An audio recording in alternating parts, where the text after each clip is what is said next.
Greetings from Bond Hall on the campus of the University of Notre Dame, home of Letras Latinas, the literary initiative at the university's Institute for Latino Studies. My name is Francisco Aragon. Welcome to the 8th installment of Curated Conversations, a Latinx poetry show. Today's episode features Ricardo Alberto Maldonado in conversation with Yvette Siegert, discussing Maldonado's debut full-length collection, The Life Assignment, which was published last year with Fourway Books. Before I pass the baton, so to speak, to Yvette, I'd like to take a moment to thank the Writers Center, our host, starting with Zach Powers, their Director of Communications. Zach has been a steadfast collaborator and colleague, a colleague I actually haven't had the pleasure of meeting in person, even though we are 8 months into this initiative. The same would be true of Executive Director Margaret Melanie, who I'd like to thank for her support. On the other hand, I did have the pleasure of meeting Development Director Amy Freeman in February of 2020 at the Arts Club of Washington in Washington, D.C. She has been a faithful audience member at the premieres of these recorded conversations. Thank you, Amy. I also want to acknowledge the Writers Center's in-house publication, Poet Lore, another co-presenter. A program like this wouldn't be possible without funding. The Poetry Foundation is our principal institutional benefactor. I also want to thank Jim Wilson, whose generosity has made possible a parallel book club component for the books we've been exploring throughout the year. I also want to thank, although we have not yet selected the moderator who will be carrying out the discussion of Life Assignment, I want to take this moment to thank Sebastián Hassani Paramo, who led a Zoom discussion of last month's book, Migratory Sound, by Sara Lupita Olivares.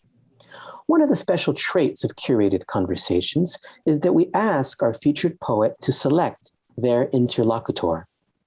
Ricky selected Yvette Siegert, and it's with particular pleasure that I can share the recent news that the poet Monica Yoon has selected Yvette's manuscript, Atmospheric Ghostlight, for the Poetry Society of America's Chapbook Fellowship Initiative. I'll let Yvette share with us when we'll be able to hold in our hands this award-winning collection. Born in California to parents from El Salvador and Colombia, Yvette is a poet, editor, and translator. She grew up between the US and Mexico and is now settled in the UK. She has received support and mentorship from Canto Mundo, Macondo, Breadloaf, Ledbury Critics, and the National Endowment for the Arts. Her translation of Alejandra Pizarnik's late work, Extracting the Stone of Madness, published by New Directions, won the Best Translated Book Award. She is currently writing her debut full-length collection with funding from Arts Council England while completing a doctorate in Colombian Caribbean intellectual history at the University of Oxford. I had the immense pleasure of hanging out with Yvette in Oxford one evening in the spring of 2019 when she was gracious enough to attend what I would call an informal pop-up event organized by poet Antonio Lopez, who will be featured in installment 10 of Curated Conversations. I mentioned earlier the good news of Yvette's forthcoming chapbook. I'd like to wind this down by sharing 2 snippets that are, I think, emblematic of the collection's range and lyricism. I've had the pleasure of luxuriating in its pieces in the last 72 hours. First, the ending of the prose poem, California Roll. You say several, and the airport wind turns your skirt into a capsized bell. What I mean is the grief of windshields, the softer webbing between these words. What I mean is the house we lost. And here's the beginning from one of my favorite poems in the collection, Paper Mache. In the days before our leaving, everything burns. The plastic bags, my mother's hair, the sweet peppers, the temple doors. We have been sampling our languages and gathering a signature palette of nouns, a rite of passage before we can carry our words. Please join me in welcoming Yvette Siegert. Thank you so much, Francisco, for that immensely generous introduction. I am overwhelmed with emotion on this occasion to share this space with the Writing Center and with Letras Latinas, and you, Francisco, but also especially you, Ricardo. It is such a delight to be able to celebrate your book and to celebrate and think with you this afternoon on what is possibly the most gloomy day England has had yet this autumn. So I will begin by introducing you, Ricky, and then we had talked about beginning with you reading an opening poem from the collection, and then seeing where the conversation takes us. So the audience gets a kind of condensed version of the kind of conversation between you and me that I so love and cherish. So let me introduce you. Ricardo Alberto Maldonado, you were born in Puerto Rico and lived in the archipelago until university. You studied at Tufts, then completed your MFA at Columbia University with me, and have received support from various places, including the New York Foundation for the Arts, Canto Mundo, and Queer Arts Mentorship. You are who I immediately think of when asked to imagine a writer engaged with the life work of poetry. Your first full-length publication through the National Poetry Series was a translation of the Venezuelan poet Dina Piera Di Donato's collection Colaterales, or Collateral. You are managing director of the Unterberg Poetry Center at the 92nd Street Y, and in more recent years, you have collaborated on relief efforts after Hurricane Maria through such publications as Puerto Rico en mi Corazón, and a new initiative, a very exciting one, through the Mellon Foundation to document and digitize Puerto Rican literature. You are truly a vital force in our poetry community and a vital interlocutor in my own work as an artist. So it's my enormous pleasure to celebrate this magnificent debut collection, The Life Assignment from Four-Way Books, which of course was shortlisted for the Norma Faber Prize for the Poetry Society of America. Ricky, take it away. Saludos, Yvette. Hi, everyone. Thank you, Francisco, Zach, the entire production team. It's an honor to be sitting here with Yvette. We haven't been able to sit together for a very long time, but we have had our Zooms and shared our joys and frustrations during the pandemic, but this is a real treat. I will read a short poem in Spanish and in English. I will begin reading it in English, and then we will jump in. I give you my heart, os doy mi corazón. I find myself on my feet with 15 leaves. Everything carries its own light on the walls. I woke up to slaughter, my heart opening to cemeteries of moon, the parasites, the drizzle, the mud crowning the undergrowth with immense sadness. I knew death when I dressed in my uniform. I found the index of my solitude, my country and its legal jargon, its piety, its fiction. Yes, it loves me, really. I give my blood as the blood of all fish. Me encuentro de pie con 15 hojas. Brilla todo en los muros. Desperté en su sacrificio. Mi corazón se abría entre cementerios de luna, los parásitos, la llovizna, el lodo coronando la maleza con bustios grandes. Supe de mi muerte al vestir de uniforme. Encontré el índice de soledad, mi país, en su jerga legal, su piedad, su ficción. Sí me quiere de verdad. Doy mi sangre como la sangre de todos los peces. Todos los peces. Todos los peces, all of them. This was, maybe I should give a little bit of context as to the creation of this poem. a few days after Hurricane Maria made landfall in Puerto Rico. And that's a phrase that always catches my interest, right? Because how can wind make landfall, right? If nothing, it hovers, right? But it made landfall in Puerto Rico. I got a message from the editor, poet, and translator Erica Mena, invited me as part of a group who would be raising funds in support of grassroots recovery efforts in Puerto Rico. Part of that team included Raquel Salas Rivera and Karina del Valle Shorsky, all literary activists and translators. And so we wanted to create an anthology featuring work from poets in the diaspora and the archipelago. And I took this as context for writing a poem. One of my first poems written primarily in Spanish and then rendered at times this translated into English, mistranslated, distranslated. I'm not sure which word I would choose, but that's how the poem came to be. It was a poem written in response, right? In the wake, as it were. Absolutely, that poem contains everything that you describe, and it reminds me of Lucy Brock-Roydo, our teacher at Columbia, who talked a lot about the universe of that first collection, like the first word and the last word of a poet's first book, of a poet's first universe, right? The idea, like in Plath's Ariel, you start with love and you end with spring. And then recently I heard the poet Brenda Shaughnessy take up this notion, reminding emerging poets that like the first poem of a first collection is an entrance, that it's the place where we are entranced or seduced, as it were, by the universe and the logic of this freshly enunciated voice. And your poetry and poems are nothing like Plath's, but there is this kind of element of grief and hope that I find really compelling.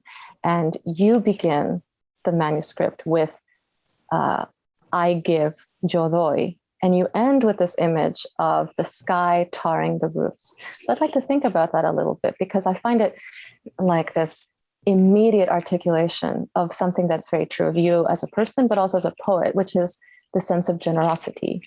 Can you talk a little bit about maybe those two pairings of words or anything to do with?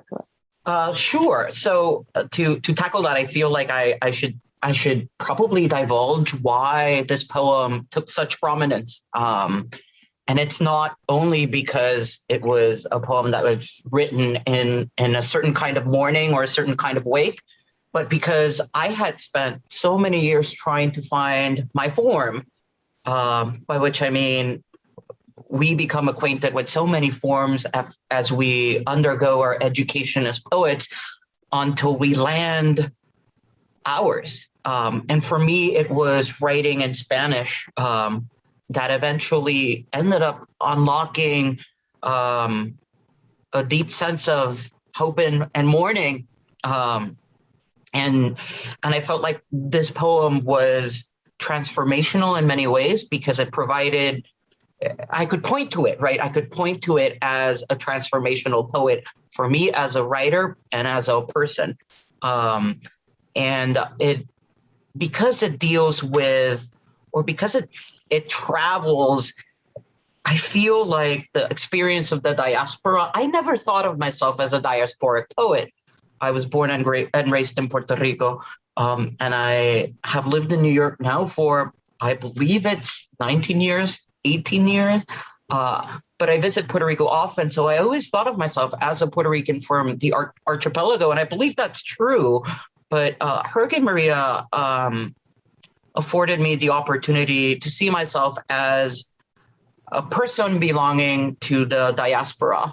And I became very much aware of my responsibility as a writer who was born and raised in Puerto Rico, right? I still have a pretty strong connection to the island. And I remember trying to figure out exactly what was at heart or at stake in my work. And it was precisely that. It is diasporic. It's a sense of diasporic loneliness that I felt very much after Maria.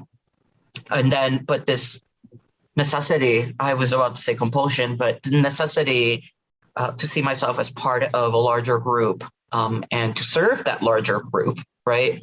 I have learned through my work and through reading to be generous to myself, but also to those I love fiercely, because I feel like that's simple as like that's what poetry taught me by virtue of teaching me about attention and intention as well.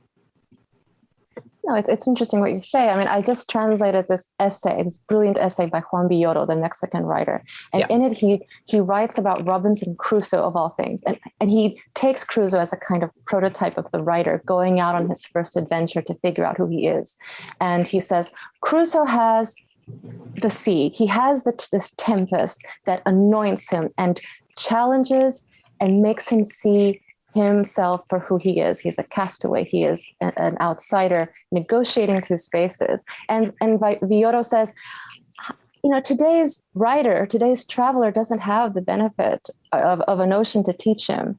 And to me, the poignant sadness and irony of that line is that at that point, Villoro still hasn't started reckoning with ecological disaster, with climate change. And in your case, there is this moment as an emerging writer where you actually do have a tempest that changes everything, that kind of opens up something in your work. And I find that, in light of Villoro's essay, really gripping and moving.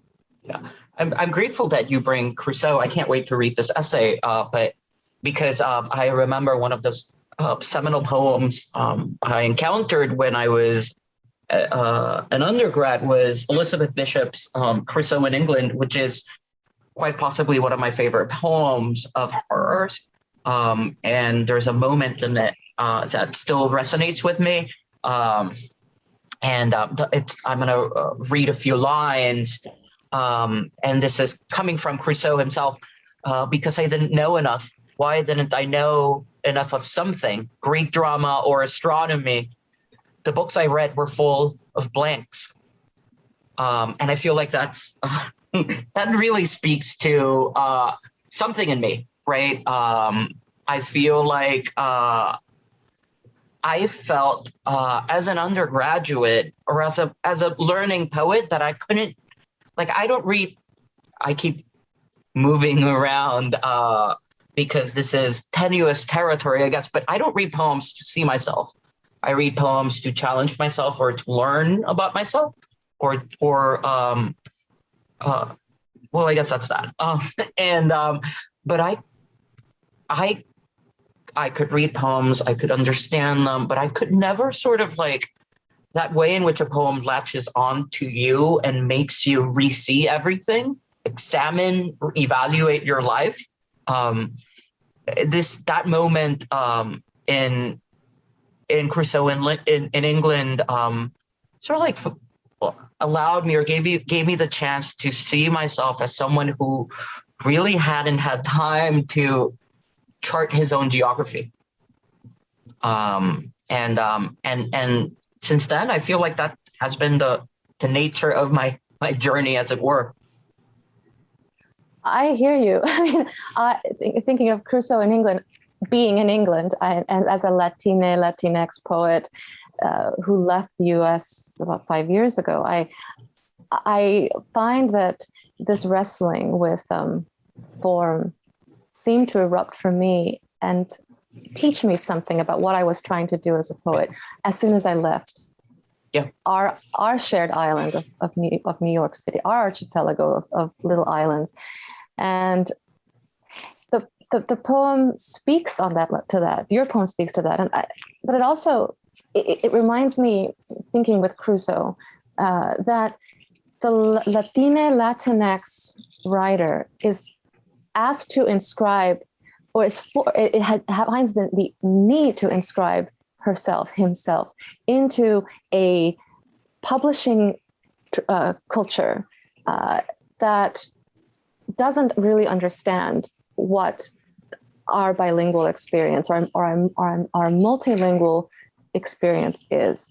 And your poem is very defined in that. I mean, going back to this idea of the starting line or the starting word and the closing word, but thinking about the starting title and the ending title, you have Os doy mi corazón, which is slicing the title line with the English and saying, I am here in Spanish, and this is essential. And ending with Vita Nuova, with this idea of Dante, his most autobiographical piece, and saying, no, English language publishing culture must create room, or we will create the room ourselves for a language that breaks through this monolingual barrier. And not only it's not only creating the space, we have been creating these forms, right? This is in how I see it, a formalistic enterprise, and we are slowly, and it's not just us. Look back for generations of writers. We have been advancing our own forms, and I feel like with an emphasis on very specific writing styles, continental writing styles, by which I mean that which is published in the continental United States, there's very little interest for the forms that we have been creating. It's either in niche publishing or special interest, right? My work could be potentially filed under Caribbean studies, but also LGBTQ, et cetera, right? And I feel like what I find very exciting about writing this collection, and also seeing myself in community with writers doing work right now, is that these definitions are useless to us at the moment of composition. At the moment of composition is really a formal reckoning with ourselves and with, in many cases, these two colonial languages. Indeed. Yeah, absolutely. And you and I share a curious literary biographical detail, which is that the first major or big full-length book that both of us published was a work of translation. Very much so. You know, and that is also inscribed in the opening poem of your book. Yeah. I don't mean to belabor this poem, but I do think that it does a lot. And I wanted to see if you could talk a little bit more. I know people have asked you this in interviews, but I wondered if you could talk a little bit more about your evolving relationship with Spanish and or English as two languages with their own complex legacies of empire. This idea of translation or mistranslation or untranslation that is evident in some of your finest poems in this book. It's a question I answer often, but I don't necessarily answer to another translator / poet and writer. And I feel like the answer changes, right? Because when I'm speaking to you, we're talking about practice as opposed to theory. Or there would be more of an emphasis on practice. But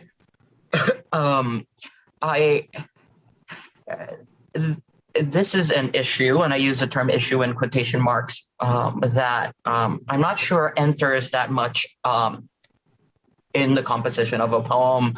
The poem will come.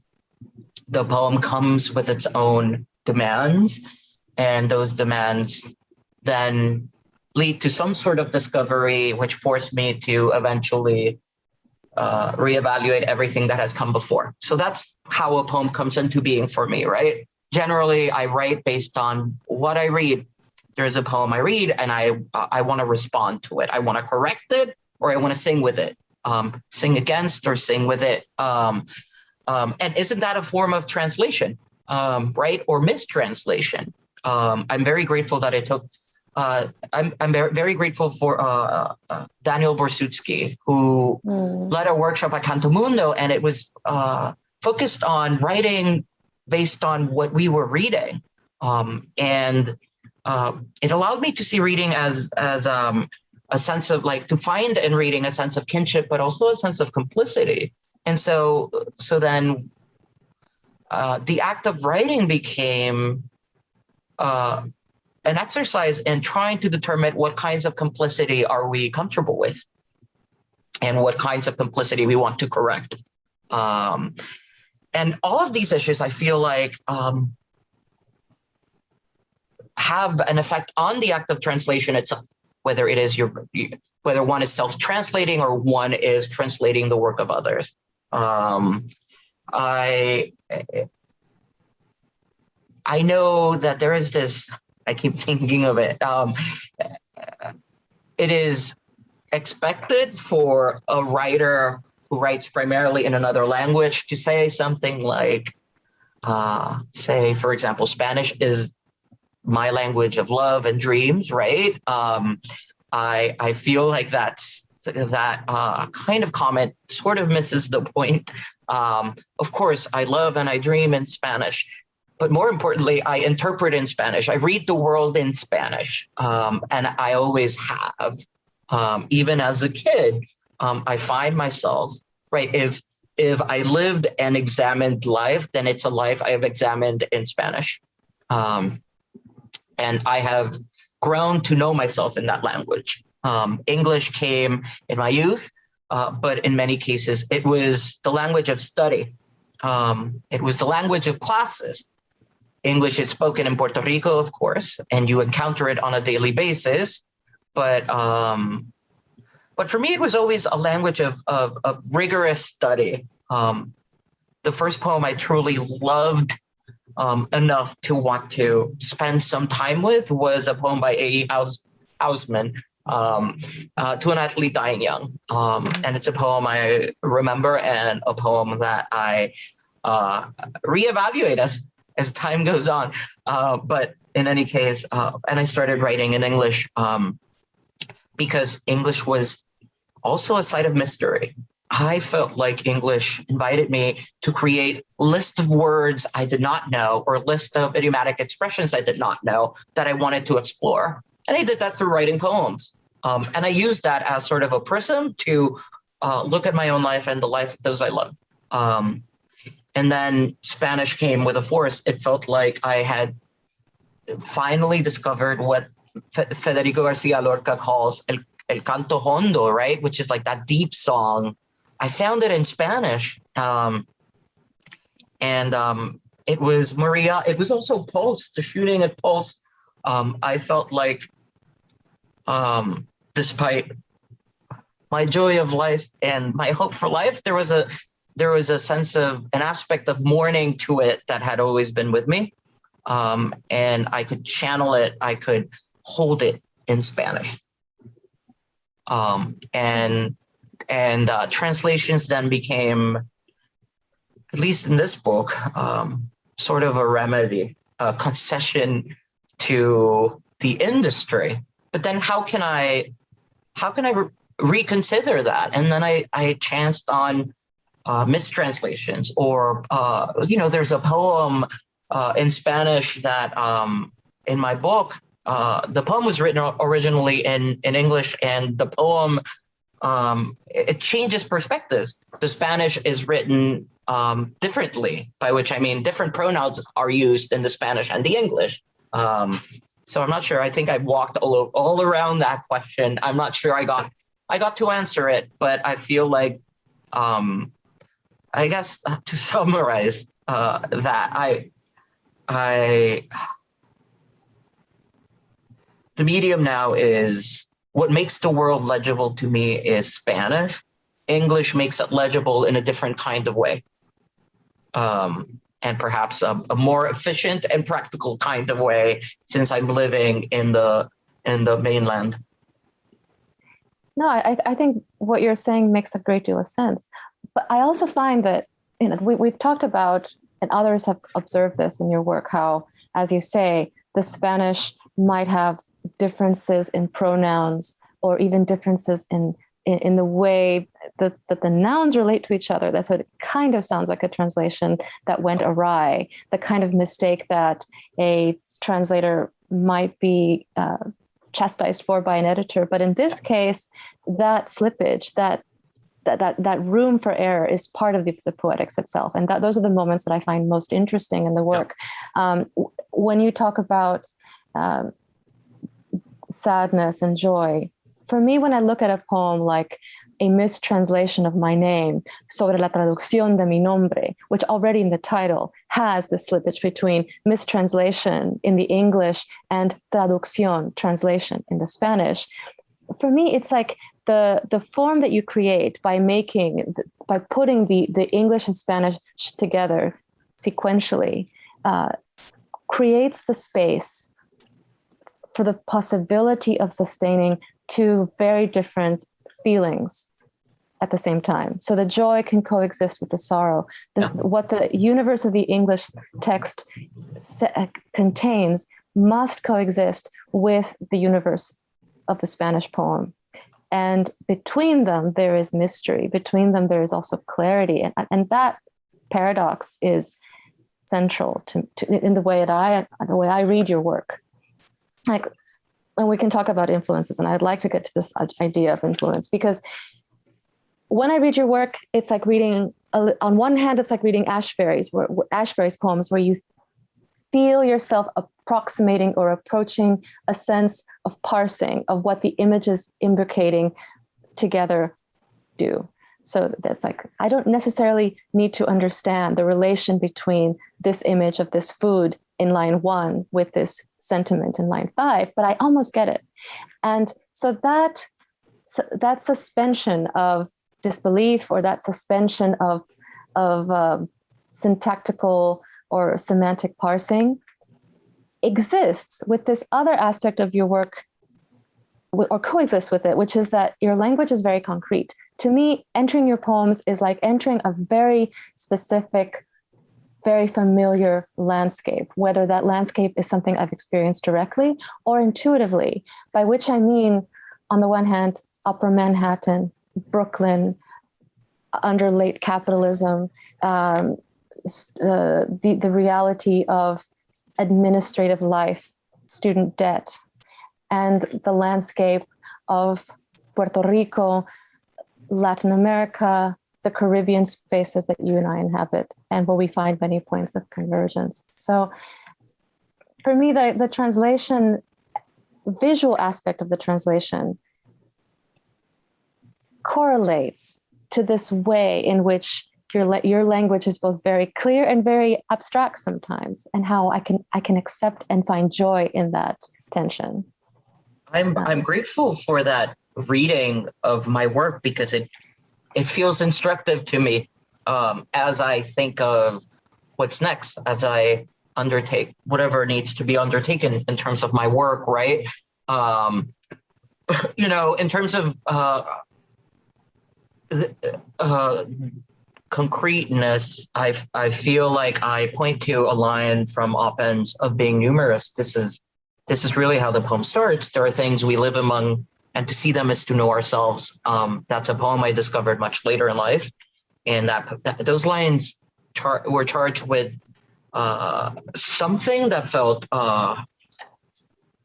essential to me. We live in a world of things, and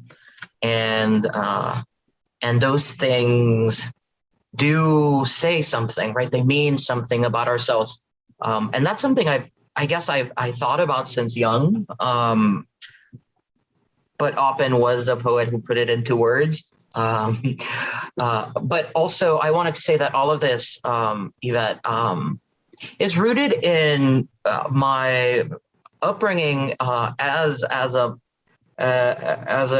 Catholic in Puerto Rico. I went to parochial schools, but there was this deep sense of terror, menace, and mystery about religious doctrine, specifically the body before resurrection. One. Second was infinity, the concept of infinity, right? The forever and ever. Those were sites of those concepts were sites of deep terror for me, because my mind was unable to comprehend them. I could never understand exactly how infinity works, other than just by building on itself. And I feel like And that replication just felt absolutely terrifying to me. And a part of me wonders if the fact that my work is at times elusive yet grounded in objects, stems from my upbringing. I was telling my therapist, and we've had this conversation often, that the site of terror, the real site of terror, was we used to do a monthly mass. And on, I think it was 4th or 5th grade, they had us sit next to, I believe there has to be a religious term for this, but I can't remember, a glass cage with the body of Christ post-crucifixion, waiting for the resurrection. And so it was a statue, right? And his body was covered in sores. And I just could not understand that version of the material, right? That material version of Christ's body was difficult for me to understand because there is no longer life in that body, but right, there's no longer a spirit in that body, but there is life. The body is decomposing, and decomposition is still kind of an exchange of energy, right? It's still kind of a kind of life. Anywho, I feel like I'm taking us off track, but I feel like, yeah, there are many things I don't know in the world. To go back to Bishop, there are many blanks in the books, and I feel like that's the site of poetry. That's where poetry stems for me, right? That's the germ of poetry, right? I actually think the term germ is much more interesting to me, or the virus of poetry. Yeah. I like that very much. And I lost my train of thought now because when I read, because it's very much like your poetry, that when I read it, I suddenly want to think in 5 different directions at once. Yeah. But maybe an answer to this question about, or building on your comment, might be to think about the title of the manuscript, or the title of the book, The Life Assignment, and which immediately when I sit down with this title, I'm reminded of Timothy Donnelly's props, the concept of props for the production of a lifetime, eine Lebenszeit. And yet I think also about, besides that, I think about what I was saying earlier about the generosity of your poetics and of yourself as my friend, which is that I want to talk about how you see what the life assignment is, but I want to interject by saying that the life assignment, for me, the word assignment is not a passive thing. It's, I think of assignment as something that is given, right? And so it makes me think about the ethics or the role of poetry, the responsibility of the poet. But if an assignment is something given, I wonder if the poet, like Jesus speaking to the apostles, is telling the reader, this is what I want you to know. This is how one might find a way of existing in the world and observing the world. Yeah, no, that was very much right. So Yvette, how many different titles this book had before I landed on this one. And Goodbye, Octopus. Exactly. And From the Wild and Perpendicular Earth. And then there was a time when it was titled Cesar Vallejo Has Died. Speaking of influences, or Cesar Vallejo ha muerto. But putting that aside, I did have to write towards this title once I found the title, thanks to Lynn Melnick, who edited the book. She said, "You have not earned this. Like, you have not, like, the assignment is not complete." And I wrote towards it. But yeah, I feel like, in addition to all that you've said,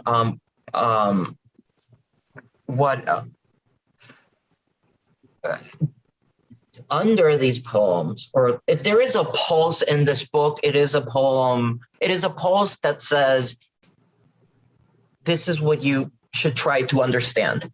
And then that brings up the question, who am I imparting this to? And well, the obvious answer is myself, but also this is a book about love. It's a book I would say without arrows, or with discrete moments of arrows, but it is a book about love because for me, the act of reading and the act of writing those acts were all either attempts towards love or finding a life after love. Absolutely. I mean, there's eros and there's eros. Yeah. And that sonic slippage is interesting to me too, because love is something that is transmitted, it is translated, it is moved across between the speaker and the reader. And I have seen the book evolve over the years, really wrestling with its sense of form. And what you say about love in terms of reading is so true. I think about when you had poems in it that were called précis and book reports, and these kinds of appropriations of terms that we associate with the strictures of academic life. You know, you must summarize this book or else. What is this book about? And your book resists that kind of neat category, but I still carry the echo of those poem titles in me when I read. Yeah, so it's interesting because the book has been misread, and I have read criticism about my book where the book's ethos is misread, right? And you know, every reader has their own framework, their own impulse, right, that they have to reconcile. But as a colonized subject, and I feel like that's right, a colonized subject singing or speaking in two different colonized languages or colonizing languages, I felt like it was important, and I feel like it's utterly important for me to see love as something ultimately redeeming. As right, like if life is an equation, then the solution has to be something like love. Why? Because, for example, if you think of, like, if we want to think precisely about Maria, because the country was, and by country I mean Puerto Rico, was offered everything but that, right? Yeah. Neglect was in a way negation of love. And isn't that how colonialism works? Whether it is gestures of colonialism on behalf of the state or gestures of colonialism on behalf of people in our communities, right? And I feel like that was important for me to, that's where I wanted to, that's how I wanted to stand with 15 Leaves, to quote, you know, the first line of the poem of the book, right? That's how I wanted to start. And that's what I wanted to do. Whether or not the book is successful at doing that, I leave that to the reader, but I feel like at least my first book was an attempt, right? Was of perhaps the first draft of the assignment. A part of me toys with the idea of titling my second book Life Assignment or Homework Revisited or Extra Credit, but I will not do that. But I feel like generally it will be, that will be, I think, right? So like there's that term Frank Bidart proposed, the radical given, and I feel like that's my radical given. That will be what I write about. I think it's important to also realize that, you know, I was born and raised in Puerto Rico. I am gay, and despite how, I mean, I love my family, and they have restored my sense of self, but I was closeted for so many years, and I feel like I stored and managed so many solitudes throughout my life, and this book is a first step towards giving them a body. I like that. No, the idea of embodiment, the idea of poems giving not just voice, but giving body to a history, to a self, I think is incredibly important. I mean, you mentioned this idea of an equation. If poems are equations and there's a solution, I almost think that, actually, I really think that you offer us, not a solution, but going back to our pre-med days, a solution set, a set of options. That some of them are imaginary, some of them are impossible solutions, but there's more than one that you present, and all of those solutions coexist, kind of like the cover of the book, the mandorla, the intersecting Venn diagrams of these circles and these worlds, everything coexisting. But let's talk about influence before we talk about what happens next. I mean, we have William Carlos Williams at the center of this. We have him in the epigraph. We've mentioned Vallejo, Cesar Vallejo, and you and I have a history of quoting Louise Gluck to each other. Look up, she says. When I look up, nothing, only clouds, a white business in the trees. We have John Ashbery again with his Divine Sepulchre or his Special Climate. I mean, if we could mistranslate that, what could we say about this? It's that special weather. I mean, it's that special climate. I feel like if you look at my bookshelves, this is my fiction section. So it's not the poets have already populated 2 other bookshelves, which I can't wait for you to see. But I feel like because we are readers, or let me make this about myself because I don't want to speak for you, but I carry it's like poetry can be its own kind of Torah that you internalize and you carry, right? And there are lines that visit me every year or in different contexts, like what is that line by, oh my God, by, I see her book cover and I'm just forgetting now, but it's from The Truth the Dead Know and Sexton. Every June I go, it is June, I am tired of being brave. Right, I feel like my heart has been populated by language, but given the mere fact of my body, and we are not like infinite vessels, right? There is only so much room. And I'm 40. My body and my mind tend to forget, tend to misread as the years go by. I like to think that a work of art will mean something now and will mean something later. As you accrue experience, as you accrue instances of affection or despair. And I feel like I'm constantly talking to myself, i.e. talking to those I have read. And by reading, I don't necessarily mean authors, right? I feel like I would use this with artists in every genre or all kinds of art. Television is something that means a lot to me because I watched it. I grew up with books, but I read television more than I read books, right? And I read Time magazine more than I read television and books. I feel like I am constantly challenging myself and challenging the way I read the world by thinking about what I've read. And I'm quite voracious, as you know, you are as well. I tend to revisit books I read when I was a child. One of them being Juan Ramón Jiménez, right? Platero y Yo. And Platero y Yo, a book that means tremendously to me. I just reread El Niño que enloqueció de amor, that novel I read in high school. And I feel like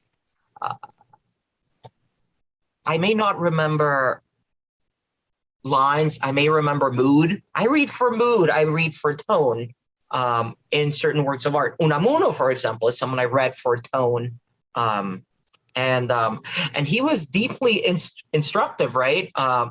As I was growing up, because we read him often in high school. That and Garcia Marquez or did you read Azorín and yeah, I don't know, Julián del Casal and well, yeah, I mean, I also think of someone like Beckett, whose work brings me tremendous joy whenever I find a book, right? Oh, Ricky, when I was younger, I thought Samuel Beckett was the translation of Gustavo Adolfo Becker. I used to think, oh, they're the same, but they sound so different. Yeah. Which I think is also like part of like how we wrestle with traditions, you and I. And that's right. And, there's something really interesting about Rimas y Leyendas. Isn't that how Beckett works? Isn't his work about refrains and instances of repetition, and how we build legends, right? How I don't know. I feel like that connection, right, is interesting to me. Also interesting to me is I remember having a sense, and I see this now because I have 3 nephews, but I see the way that they think of the world, and at times it is incomplete, it is incorrect. But I'm hesitant to use that term incorrect because it is true for them.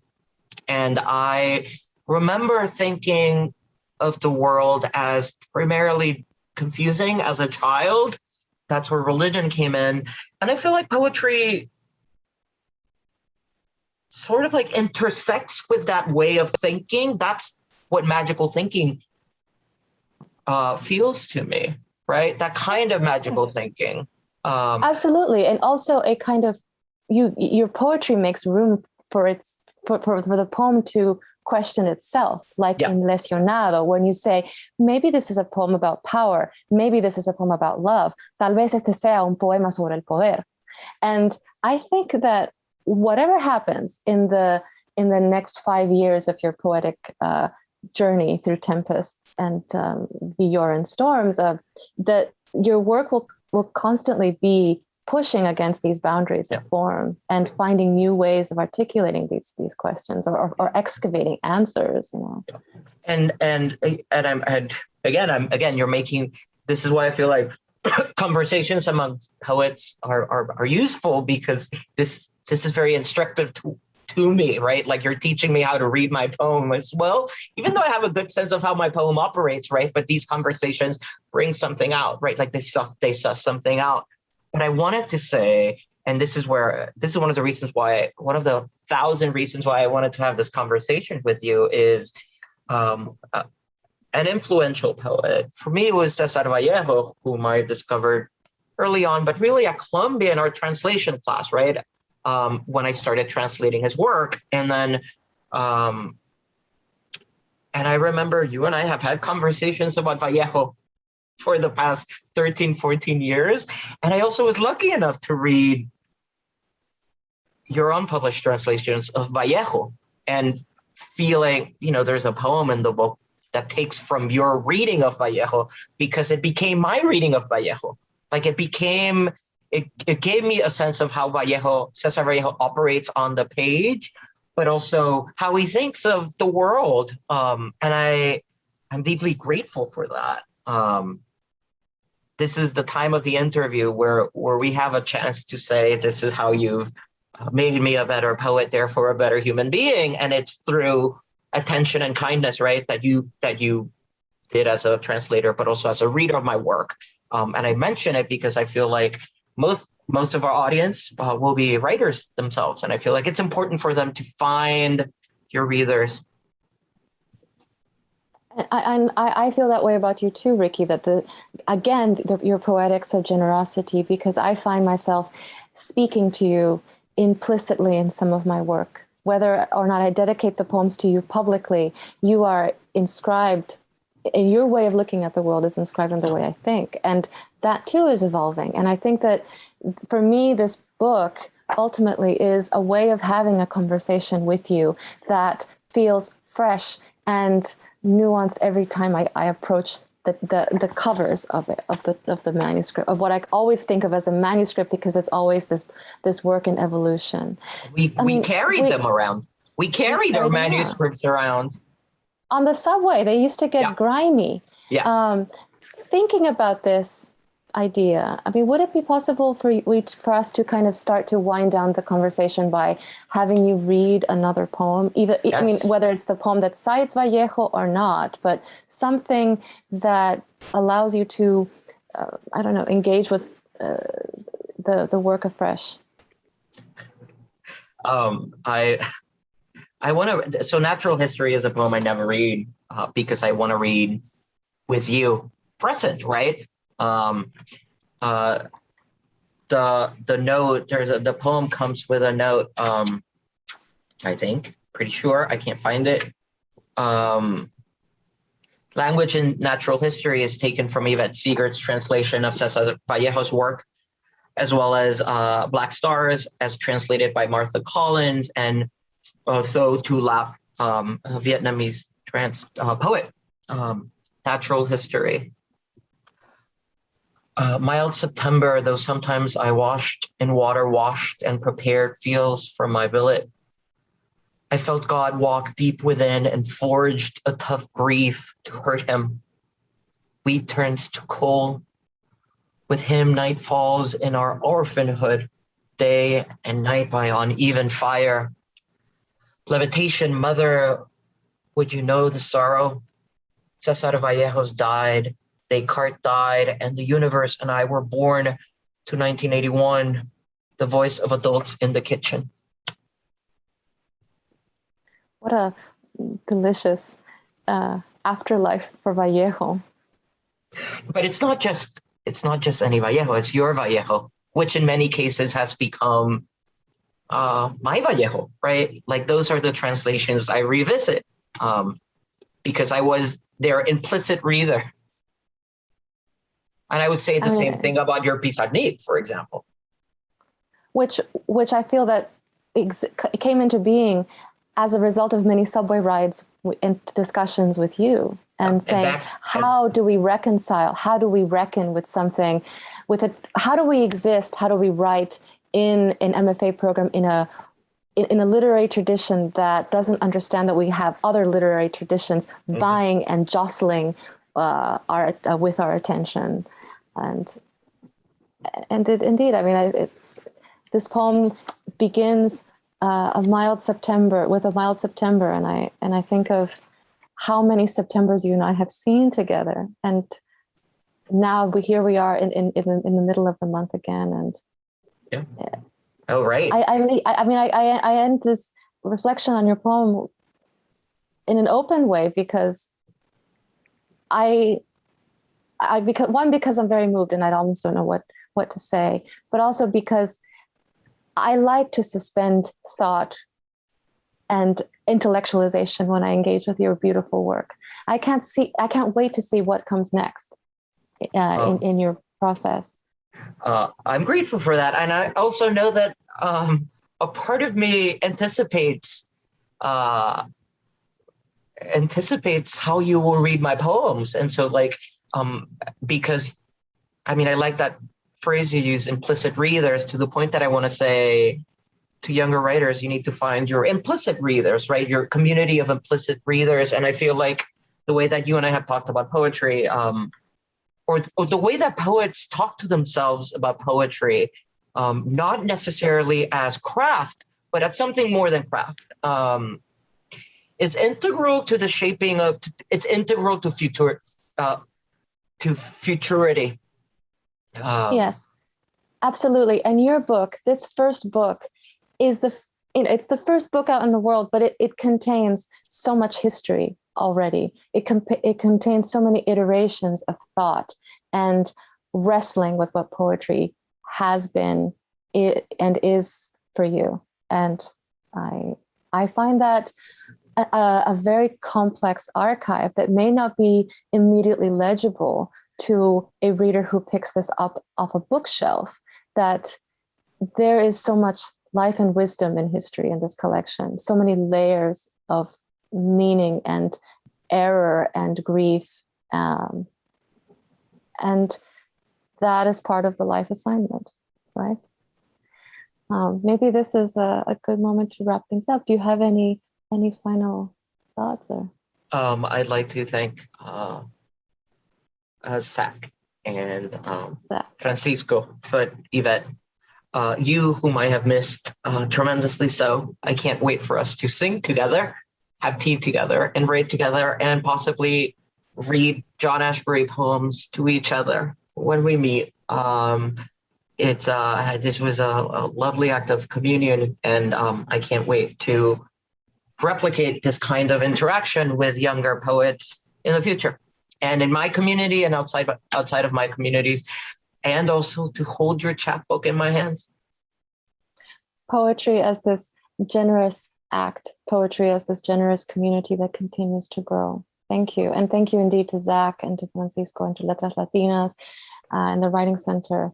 This is, I feel that I'm sitting down to have tea with you, and it means the world to me. So I love you, Ricky. And I love you too, I hope that Yvette. we can, and maybe next time we can talk about this in person.